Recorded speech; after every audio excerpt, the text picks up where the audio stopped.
Hoje, a Apple vale 3 trilhões de dólares, superando o PIB de muitos países juntos. Seus produtos não são apenas ferramentas, são símbolos de poder, desejo e status. Mas por trás de cada iPhone vendido, existe uma história que começa de forma improvável, quase inacreditável. 2 jovens sem dinheiro, sem diploma e sem apoio, decidiram enfrentar gigantes corporativos que dominavam a tecnologia mundial. Um deles, Steve Jobs, um garoto rejeitado pela família, obcecado pela ideia de mudar o futuro. O outro, Steve Wozniak, um engenheiro genial que enxergava possibilidades onde ninguém via nada além de fios e circuitos juntos. Eles iniciaram uma revolução em uma garagem improvisada. Porém, o que parecia apenas um sonho de adolescentes se transformou em uma guerra brutal de ambição, traições e reviravoltas que quase levou Apple à falência, antes de se tornar a empresa mais valiosa do planeta. Para entendermos melhor a origem da Apple, precisaremos voltar no tempo. Mais precisamente no dia 24 de fevereiro de 1955, em São Francisco, Califórnia, nascia um menino chamado Steve Jobs. Ele não cresceria em uma família comum. Logo após o nascimento, foi entregue para adoção a Paul e Clara Jobs, um casal simples de classe média. Steve cresceu em Mountain View, no coração do Vale do Silício, em uma época em que garagens e quintais ainda eram mais importantes do que arranha-céus. Desde pequeno, demonstrava uma curiosidade incomum. Era um garoto rebelde, questionador, que se fascinava por eletrônica e desmontava aparelhos só para entender como funcionavam. Alguns anos antes, em 11 de agosto de 1950, nascia em San José, também na Califórnia, outro menino que teria um destino ligado ao de Jobs. Seu nome é Steve Wozniak, ou apenas Woz. Ao contrário de Jobs, Wozniak era tímido, introvertido e profundamente apaixonado por tecnologia. Passava horas em seu quarto desenhando circuitos, construindo rádios e computadores improvisados com peças velhas. Era considerado um gênio precoce da eletrônica, capaz de transformar ideias em máquinas funcionais. Essas duas histórias, que até então corriam em paralelo, se cruzaram no final dos anos 1960. Jobs e Wozniak se conheceram através de um amigo em comum. De imediato, criaram uma conexão. Woz tinha o talento técnico, Jobs tinha a visão e a ambição de transformar ideias em produtos que chegariam às massas. Na juventude, Jobs trabalhou em empresas como a Atari, enquanto Wozniak explorava suas invenções, criando circuitos cada vez mais avançados. Mas nenhum dos dois estava satisfeito apenas em trabalhar para os outros. Ambos sonhavam com algo maior, algo que ainda não tinha nome, mas que em breve se tornaria uma revolução. Foi assim, entre uma garagem comum na Califórnia e 2 mentes completamente diferentes, que nasceu a fagulha da Apple. O nascimento da revolução. Steve e Wozniak eram jovens visionários, mas tinham mais ideias do que dinheiro. O que eles possuíam de sobra era ousadia. Em 1976, decidiram montar os primeiros computadores dentro da garagem dos pais de Steve Jobs, em Los Altos, Califórnia. Essa cena simples, 2 jovens, algumas placas de circuito e uma mesa improvisada, se transformaria em um dos maiores mitos da história do empreendedorismo. O produto que saiu dali foi o Apple I. Diferente das máquinas da época, era pequeno, acessível e com um design que chamava a atenção. Eles venderam as primeiras unidades para uma loja local chamada Byte Shop, e com esse empurrão inicial, conseguiram captar dinheiro para investir em algo ainda maior. Em 1977, nasceu o Apple II, o primeiro computador pessoal realmente popular do mundo. Ele não era apenas um equipamento de nicho, era um produto que qualquer pessoa poderia ter em casa. E foi assim que a Apple deixou de ser apenas uma ideia de garagem para se tornar uma verdadeira empresa.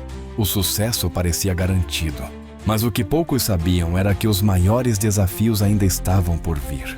Rivalidades internas e externas, crises financeiras e até a expulsão de Steve Jobs da própria empresa iriam marcar o caminho da Apple antes que ela finalmente se tornasse o império que conhecemos hoje.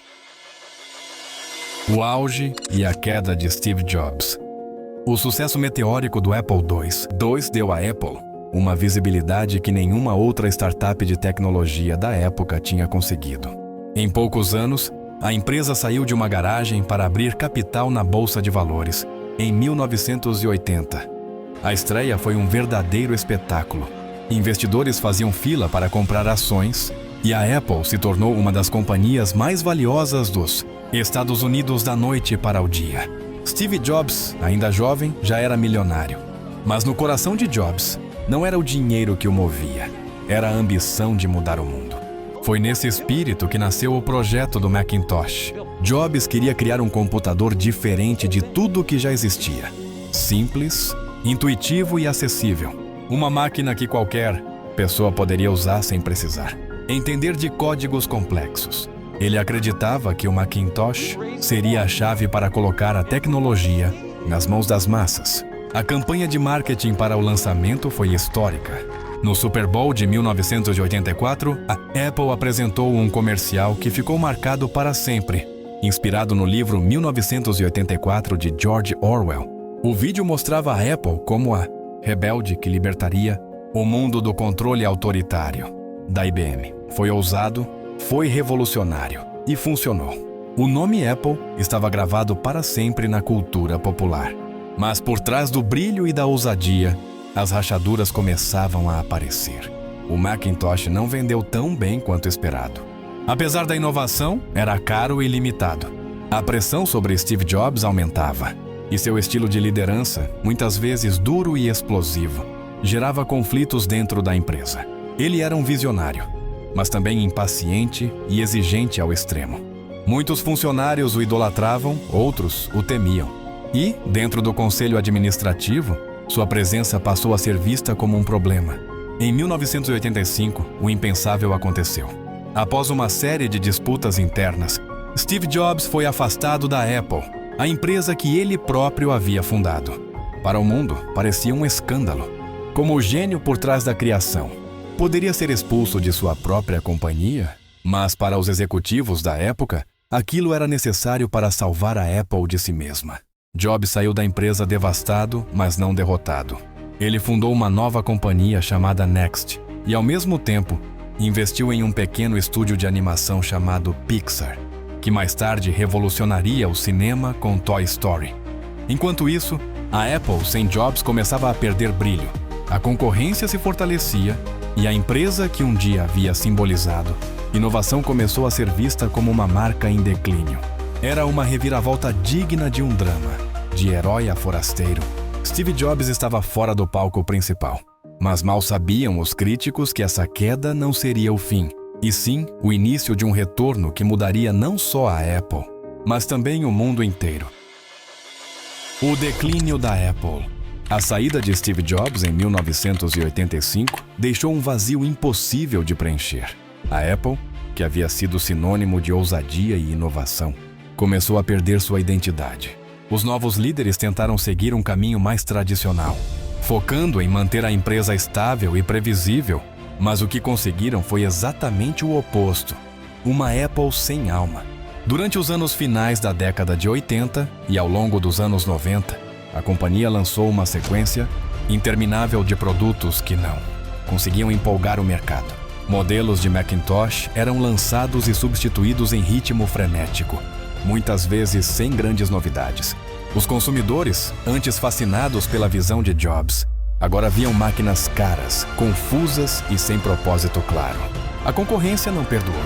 A IBM ainda era forte no setor corporativo, enquanto a Microsoft, com seu sistema operacional Windows, se espalhava como fogo em palha seca pelo mundo.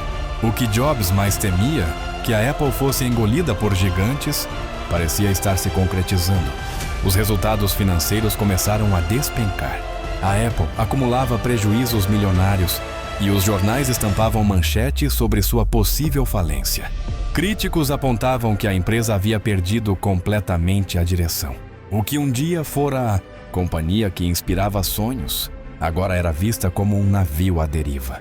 Nos corredores da sede da Apple, em Cupertino, o clima era de incerteza. Muitos funcionários que haviam vivido os dias dourados com Jobs já não reconheciam a empresa. Havia uma sensação de que algo essencial havia se perdido. Aquele espírito de rebeldia e de desafio às regras que tinha colocado a Apple no mapa. Enquanto isso, Steve Jobs seguia seu próprio caminho. A Next, sua nova empresa, não alcançava grande sucesso comercial, mas trazia ideias inovadoras em software e design. Já a Pixar, em que ele havia apostado silenciosamente, começava a dar sinais de que poderia ser algo gigantesco. Mas a Apple, sem Jobs, parecia cada vez mais frágil. Em meados da década de 90, a situação chegou ao limite. As vendas caíam, os produtos não tinham identidade e a Apple estava perigosamente perto de desaparecer. Analistas já especulavam que seria apenas questão de tempo até a empresa fechar as portas ou ser comprada por algum concorrente. Foi então que uma decisão inesperada mudou tudo. Em 1996, desesperada para encontrar uma saída, a Apple decidiu comprar a Next, a empresa fundada por Jobs. Oficialmente, era uma jogada estratégica para adquirir a tecnologia desenvolvida pela Next. Mas na prática, significava algo muito maior. Steve Jobs estava de volta à Apple. O homem que havia sido expulso de sua própria criação retornava, agora mais maduro, mais experiente e ainda mais determinado. Para muitos, era como se um herói tivesse sido chamado de volta para salvar seu reino em ruínas. A cena estava pronta para um dos maiores retornos da história dos negócios. Jobs tinha diante de si não apenas a chance de recuperar a empresa, mas também de reescrever sua própria trajetória. E como o mundo veria em breve, ele faria isso de uma forma tão grandiosa que mudaria para sempre a tecnologia, a cultura e a maneira como vivemos. O renascimento da Apple.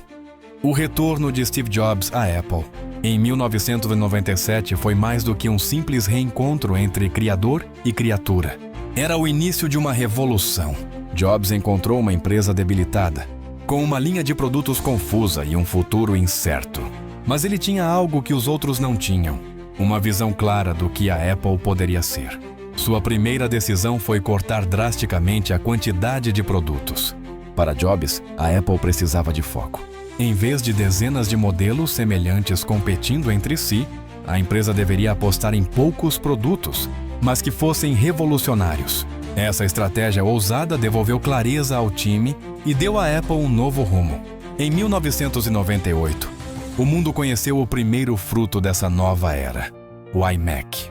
Colorido, transparente, com design futurista e voltado para a simplicidade, ele não era apenas um computador. Era uma declaração de que a Apple estava viva. O sucesso foi imediato. Milhões de pessoas, fascinadas pelo design e pela proposta de acessibilidade, voltaram a olhar para a marca com respeito. Mas Jobs sabia que aquilo era apenas o começo. Sua visão não se limitava a computadores. Ele acreditava que a Apple poderia se tornar uma ponte entre tecnologia e estilo de vida. E foi assim que, em 2001, nasceu o iPod. 1000 músicas no seu bolso, dizia o slogan. Mais do que um tocador de música, o iPod redefiniu a maneira como o mundo consumia conteúdo digital. E, novamente, a Apple não apenas entrou em um mercado, ela o reinventou. Com a popularização da internet e da música digital, a Apple criou também o iTunes, uma loja virtual que permitia comprar músicas de forma simples e legal. O ecossistema estava nascendo. A Apple deixava de ser apenas uma fabricante de computadores e se tornava parte da vida diária das pessoas. Mas o verdadeiro ponto de virada ainda estava por vir. Em 2007, em um evento que se tornaria histórico, Steve Jobs subiu ao palco e apresentou um produto que ninguém jamais tinha visto antes: o iPhone. Um aparelho que reunia telefone, música, internet e aplicativos em um único dispositivo elegante e intuitivo. A plateia aplaudiu de pé, mas talvez nem mesmo eles imaginassem o tamanho do impacto que aquele lançamento teria. O iPhone não foi apenas um sucesso. Ele redefiniu a comunicação, os negócios, o entretenimento e até a forma como interagimos com o mundo. Hoje, é impossível imaginar a vida sem smartphones. E tudo começou naquele palco em 2007. 2 anos depois, em 2010, a Apple fez de novo. O lançamento do iPad mostrou que a empresa não tinha limites quando o assunto era inovação. Mais uma vez, Jobs antecipou uma necessidade que o público ainda nem sabia que tinha. Nesse período, a Apple não era apenas uma empresa de tecnologia. Era um símbolo de inovação, status e desejo. Seus produtos tornaram-se ícones culturais, seus lançamentos viravam eventos globais e Steve Jobs, com sua camisa preta de gola alta e jeans, se transformou em uma das figuras mais admiradas do planeta. De uma empresa que estava à beira da falência, a Apple se tornou a marca mais valiosa do mundo. Mais do que isso, ela transformou a maneira como vivemos, trabalhamos, nos comunicamos e nos divertimos. O legado do renascimento da Apple não foi apenas financeiro, foi cultural. E mostrou que, com visão, coragem e determinação, até mesmo um império em ruínas pode ser reconstruído e se tornar maior do que jamais foi. O legado de Steve Jobs e o futuro da Apple. O mundo assistiu, fascinado, ao crescimento vertiginoso da Apple. O iMac, o iPod, o iPhone e o iPad transformaram a empresa em sinônimo de inovação. Mas por trás do brilho das luzes e dos aplausos nos eventos de lançamento, havia uma sombra que crescia: a saúde de Steve Jobs. Desde o início dos anos 2000, ele travava uma batalha silenciosa contra um câncer raro no pâncreas. Jobs tentou esconder sua condição pelo máximo de tempo possível, porque sabia que sua figura era parte essencial da imagem da Apple. O carisma, a visão e a habilidade de transformar. Apresentações em espetáculos eram peças do motor que mantinham a empresa viva. Mesmo doente, ele continuou liderando, exigindo o impossível de seus engenheiros e designers, revisando protótipos com perfeccionismo quase obsessivo. Jobs acreditava que cada detalhe, por menor que fosse, poderia fazer a diferença. Para ele, a Apple não vendia apenas tecnologia, vendia experiências, sensações e um estilo de vida. Em 2011, porém, sua saúde já não lhe permitia continuar no mesmo ritmo. Steve Jobs deixou oficialmente o cargo de CEO da Apple, passando a liderança para Tim Cook, um executivo discreto, mas reconhecido por sua disciplina e eficiência. Poucos meses depois, em 5 de outubro de 2011, o mundo recebeu a notícia: Steve Jobs havia falecido aos 56 anos. O impacto foi global. Milhões de pessoas de diferentes países acenderam velas diante das lojas da Apple. Mensagens de despedida se espalharam pelas redes sociais e figuras públicas de todas as áreas, da política ao entretenimento, prestaram homenagens. Jobs não era apenas um empresário. Era um visionário que havia mudado a forma como o mundo se conectava. A grande questão naquele momento era: será que a Apple sobreviveria sem Steve Jobs? Muitos analistas previram o declínio inevitável da empresa sem a mente criativa, que a havia renascido. Mas, sob a liderança de Tim Cook, a Apple mostrou que ainda tinha fôlego.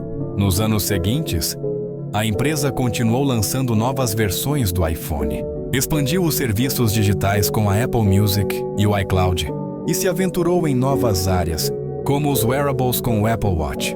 Além disso, Cook fortaleceu o lado corporativo, tornando a Apple a primeira empresa do mundo a ultrapassar o valor de $1 trilhão em 2018 e depois, impressionantemente, a primeira a ultrapassar os $3 trilhões em 2022. A ausência de Jobs era sentida, mas o espírito da Apple permanecia vivo. A busca por design elegante, inovação constante e de integração entre hardware e software continuava sendo o coração da marca. A diferença é que, agora, a empresa não dependia de uma única pessoa.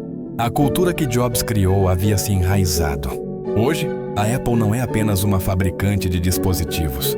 É um ecossistema que conecta milhões de pessoas no mundo todo. De estudantes a empresários, de músicos a cineastas, seus produtos são ferramentas que moldam a criatividade e a comunicação. Mas o verdadeiro legado de Steve Jobs não pode ser medido apenas em números ou lançamentos. Ele está na filosofia que deixou. As pessoas não sabem o que querem até que você mostre a elas. Essa frase resume a ousadia que transformou a Apple de uma garagem em Cupertino na empresa mais valiosa do planeta. E assim, a Apple não é apenas a história de uma empresa. É a prova de que a visão de um sonhador pode atravessar gerações e mudar o mundo.